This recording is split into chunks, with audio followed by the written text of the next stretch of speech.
नमस्कार विद्यार्थी मित्रांनो, जय हिंद. थिंकूमध्ये आपलं स्वागत आहे. आज आपण व्यंजन संधी आपल्याला शिकायची आहे. याच्या अगोदरचं जे लेक्चर झालेलं होतं ते आपण नाही काय स्वर संधी शिकलेलो आहे. आता आपण नाही काय जे व्यंजन संधी आहे ते कशा स्वरूपाची नाही काय आपण शिकायचं आहे ते आपल्याला ते स्वरूप पाहायचं आहे. ठीक आहे. तर जे व्यंजन संधी आहे तर व्यंजन संधी आपल्याला तुम्हाला मी जे वर्णमालेमध्ये काय स्पर्श व्यंजने कशाला म्हटलं जाते ते शिकवलं होतं, बरोबर आहे. तर व्यंजन संधी तोच प्रकार आहे. आपण जर व्यंजन संधी हा जे आपण नाही का शिकत आहे ते नाही का स्पर्श व्यंजनाच्या जर तुम्हाला स्पर्श व्यंजन पाठ झाले तर व्यंजन संधी पूर्ण येते. पण त्याच्या अगोदर आपण काय करू का स्पर्श व्यंजन लिहून घेऊ. त्याच्या अगोदर आपल्याला पाहायचं आहे काय व्यंजन संधी कशाला म्हटलं जाते.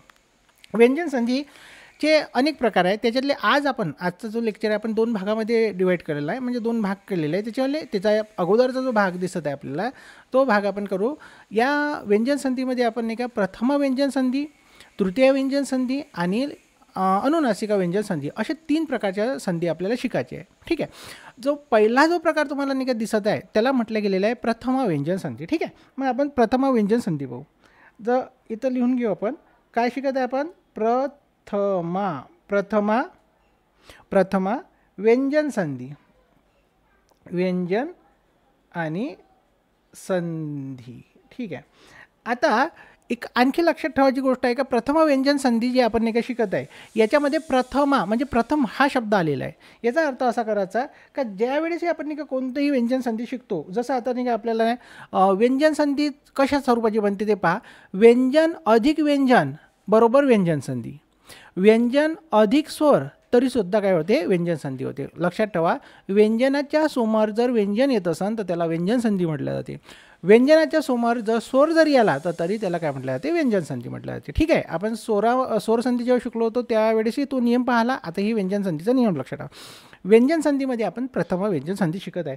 प्रथम व्यंजन संधीचा अर्थ प्रथम म्हणजे पहिला जरी वर्ण घेऊन आपल्याला नाही का संधी करायची ते कशा स्वरूपाची करायची ते आपल्याला पाहायचं. उदाहरणार्थ पहा, इथं नाही का आपण सर्वात पहिले लक्षात ठेवा प्रथम व्यंजन संधीच्या अगोदर आपल्याला नाही का आपण काय करू कचटप हा जो नाही का आपण नाही का सूत्र स्पर्श व्यंजनाचं सूत्र लिहून घेऊ. जसं आता आपण काय घेतलेलं आहे क च ट कचट आणि त आणि त्याच्यानंतर काय येते प येते. हे आपण शिकलेलं आहे, बरोबर आहे.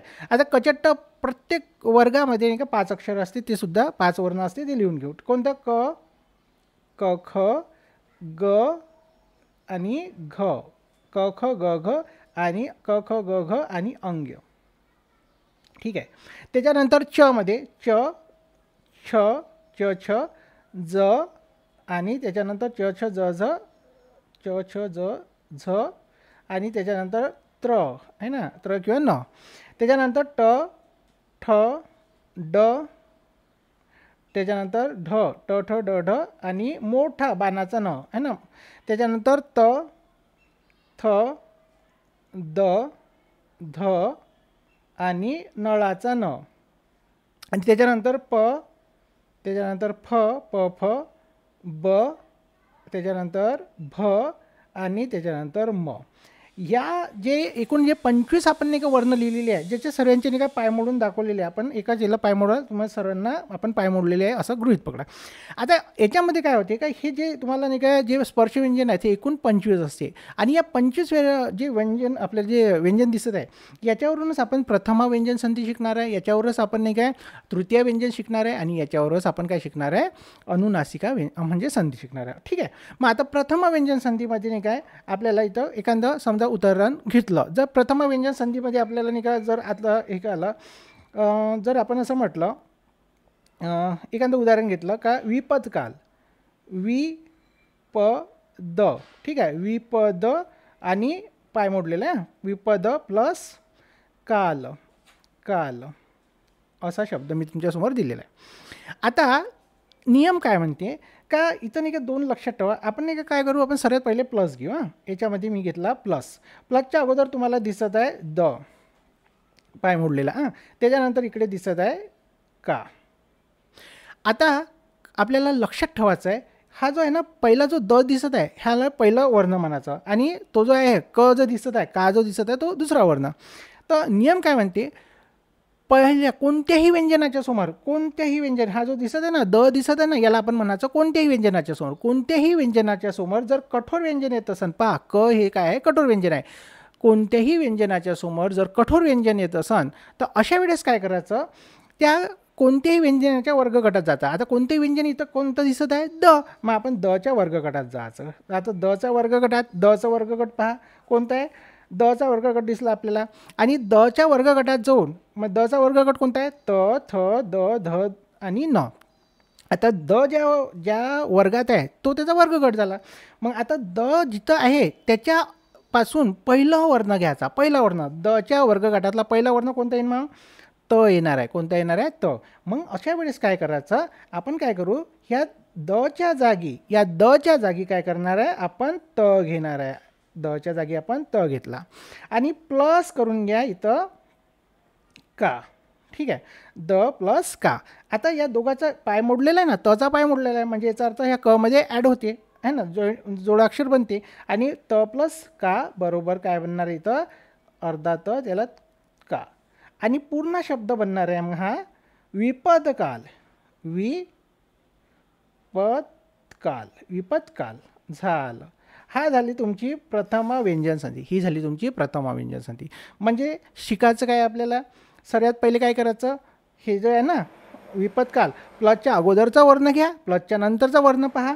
प्लसच्या अगोदरचा कोणतंही वर्ण आला पाहिजे, पण त्याच्यासमोर काय आलं पाहिजे, कठोर व्यंजन आलं पाहिजे. कठोर व्यंजन आल्याबरोबर लगेच नाही का आपण काय करणार आहे, जसं कठोर व्यंजन आलं ते व्यंजन नाही का आपण काय करायचं, त्याच्या जो कोणतंही व्यंजन आहे त्या वर्गगटात जा आणि त्याच्यात तो पहिलं जे वर्ण असते त्या वर्गातला जो पहिलं वर्ण असते ते घेऊन नाही का काय करायचे असे संधी करायची असते. यालाच म्हटलं गेलेलं आहे प्रथमा व्यंजन संधी. ठीक आहे, आता एखादं आणखीन एक आपण उदाहरण जर पाहतो म्हटलं, एखादं उदाहरण आणखी घेऊ तर षडशास्त्र असं एखादं उदाहरण घेऊ. एखादं उदाहरण पाहू आपण आणखी.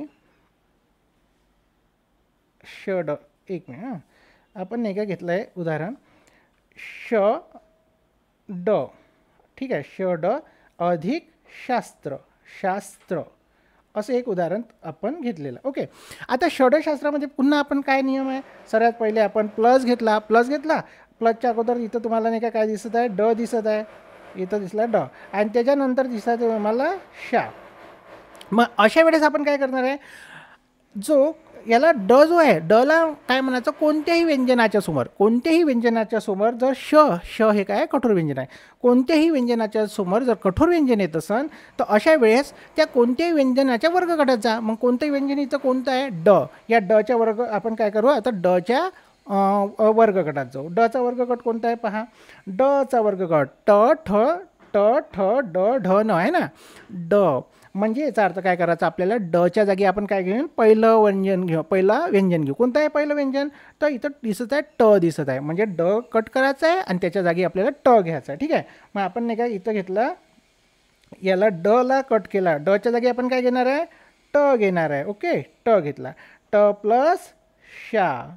ठीक आहे, याचं जोडाक्षर होत नसते म्हणून नाही का आपण काय करणार आहे, असा घेणार आहे, इथं अर्धा ट म्हणजे स्टा आणि शब्द बनलेला आहे. मग इथं शब्द बनणार आहे श ट शास्त्र, षट शास्त्र.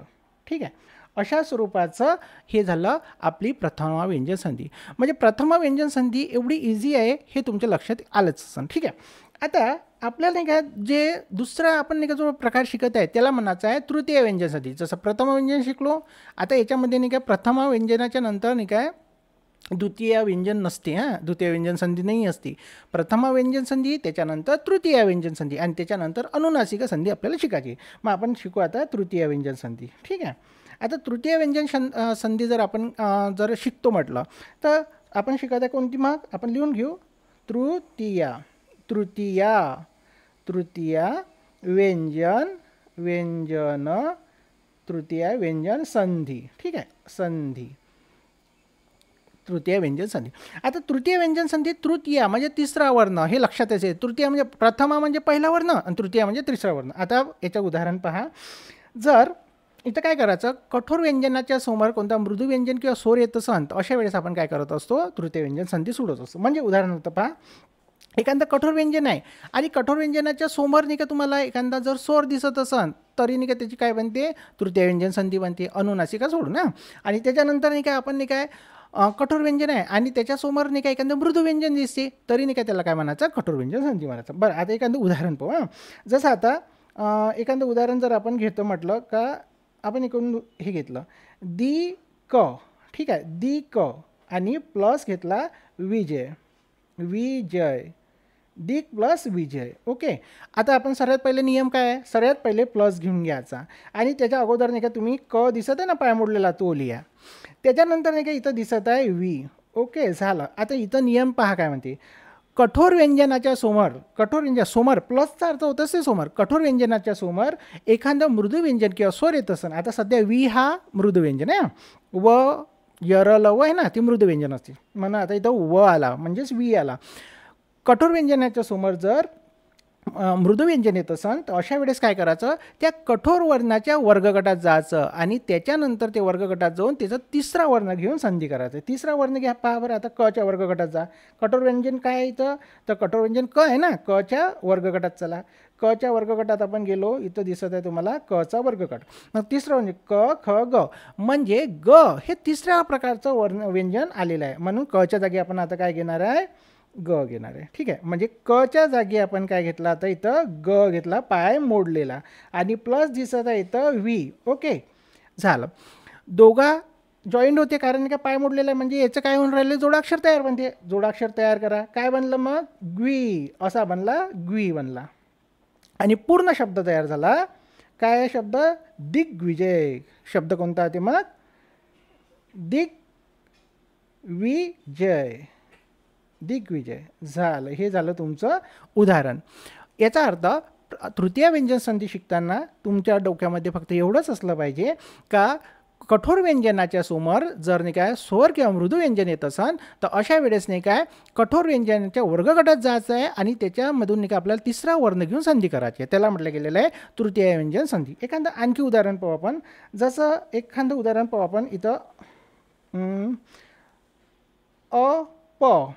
अप घेतला आपण, अप आणि प्लस घेऊ आपण इथं ज, अप प्लस ज घेतला. आता याच्यामध्ये काय होते का, अप प्लस ज घेतल्याच्यानंतर तुमच्या लक्षात एक गोष्ट आली. आता सर्वात पहिले आपण काय करत असतो, सर्वात पहिला नियम तर आपण काय करणार आहे, प्लस घेतला. प्लसच्या अगोदर नाही का इथं दिसत आहे तुम्हाला प आहे ना, आणि त्याच्यानंतर दिसत आहे इथं ज. झालं. आता प हा कठोर व्यंजन आहे, प फ ब आहे ना, दिसत प हा काय झाला, कठोर व्यंजन. आणि कठोर व्यंजनाच्या समोर तुम्हाला जो ज दिसत आहे त्याला म्हटलं गेलं आहे मृदू व्यंजन. मग आता कठोर व्यंजनाच्या समोर आपण काय करायचं आहे, मृदू व्यंजन घेतलं. मग आता लक्षात आलं, मग आपला नियम काय म्हणते, कठोर व्यंजनाच्या समोर जर स्वर किंवा मृदू व्यंजन येत असेल तर अशा वेळेस नाही का आपण काय करायचं, त्या कठोर व्यंजनाच्या वर्गगटात जायचं आणि त्याच्या वर्गगटातून तिसरा वर्ण घेऊन संधी करायची. मग आपण पहा बरं, पचा वर्गगटात चला, पच्या वर्गगटात जात आहे आपण. आता पचा वर्गगट दिसत आहे तुम्हाला, इथं दिसला आला प. इथं पहा प फ ब भ म, तिसरं वर्ण कोणतं आहे मग, प फ ब, म्हणजे ब हे तिसरं वर्ण आपल्याला घ्यायचं आहे. मग घेतलं आपण. आता काय करणार आहे आपण, पला कट करायचं आहे, पला काढून टाकायचं आहे, त्याच्या जागी आपल्याला काय करायचं आहे, ब घ्यायचं आहे. इथं घेतलं आपण ब.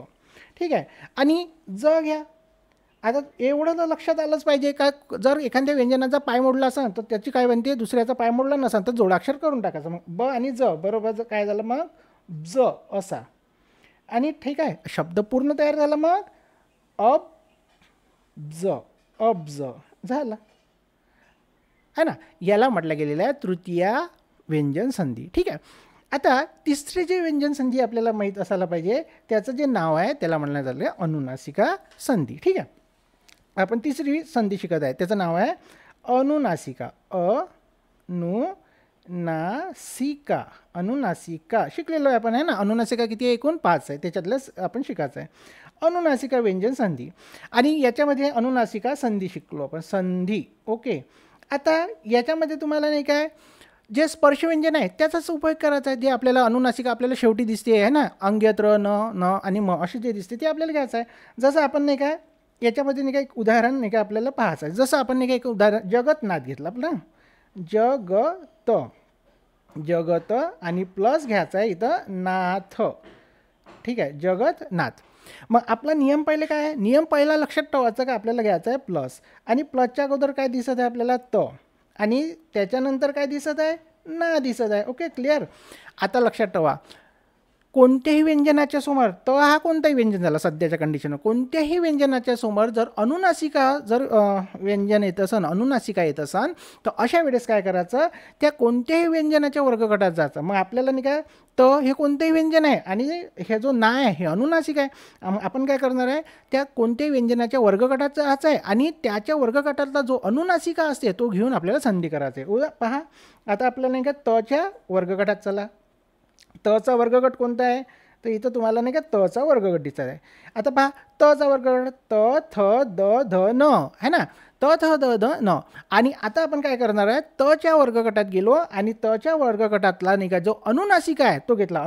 तच्या वर्गगटात अनुनासिका कोणता आहे, मग न दिसत आहे, तो न घेतला आपण. ठीक आहे, मग आपण तला काढणार आहे आणि त्याच्या जागी काय करणार आहे, न घेणार आहे.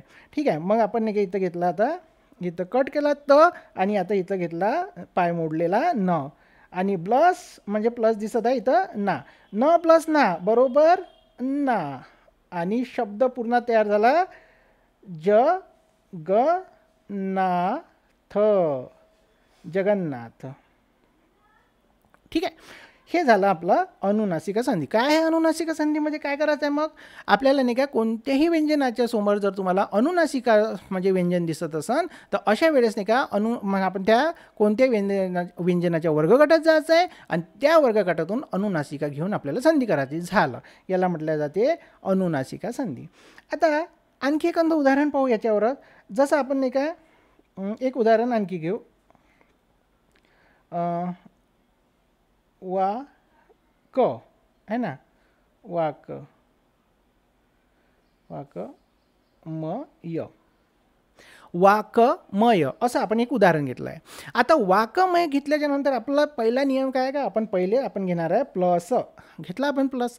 प्लस जसा घेतला तसंच नाही का इथं काय दिसत आहे तुम्हाला क, आणि इथं दिसत आहे म, आणि जसा तुम्हाला म दिसला तुमच्या डोक्यामध्ये एक गोष्ट तर आली, कारण नाही का तो म जसा दिसला समजून जायचं का ही अनुनासिका संधी आहे. ओळखूच येते आहे ना अनुनासिका संधी आहे म्हणून, म दिसला अनुनासिका संधी समजत आहे. चला मग आपण काय करणार आहे, क च्या समोर म दिसत आहे, मग क च्या वर्गगटात चला. आता क च्या वर्गगटात गेलो आपण आणि वर्गगटात जा आणि त्याच्यातलं अनुनासिका आहे ते घेऊन घ्या. मग आता क च्या वर्गगटात चला. क चा वर्गगट दिसत आहे तुम्हाला इथं पहिलाच क ख ग घ अंग्य है ना, म्हणजे क ख ग ग मध्ये आपल्याला हे शेवटी अंग्य दिसत आहे. मग आता आपण काय करा, क ला कट करायचं आहे आणि त्याच्या जागी तो अंग्य घ्यायचा आहे. झालं. आता हे आपण नाही काय कट करा आणि याच्या जागी अंग्य आपण असा हे घेतलेला आहे आणि प्लस काय दिसत आहे, म दिसत आहे. बरं, या दोघांचं आता काय होणार आहे, जोडाक्षर होत नसते ना, कारण हा ड आणि म्हणजे अंग्य आणि म दिसत आहे म्हणून. मग आपण नाही काय असं या स्वरूपाचं लिहिणार आहे, हा लिहिला आपण या पद्धतीनं. ठीक आहे, झालं. असं लिहा आणि शब्द बनला वा ग्य मय, वाङ्मय. ठीक आहे, वाङ्मय हा झाला तुमचा अनुनासिका संधी. आता हे जे तीनही जे आपण नाही का संधी शिकलेले आहे याच्यावर बरेच नाही का एक्झाममध्ये आपल्याला प्रश्न आलेले आहे. जर तुम्ही हा व्यवस्थित व्हिडिओ पाहिला आणि जर नाही का तुम्ही याला नाही का 1-2 वेळा नाही का म्हणजे करून पाहिला, ह्या संधी सोडून पाहिल्या, तर नक्कीच तुम्हाला नाही का या व्हिडिओचा फायदा होणार आहे. जर तुम्हाला हे लेक्चर खरंच आवडलं असेल तर मनापासून धन्यवाद. थँक्यू.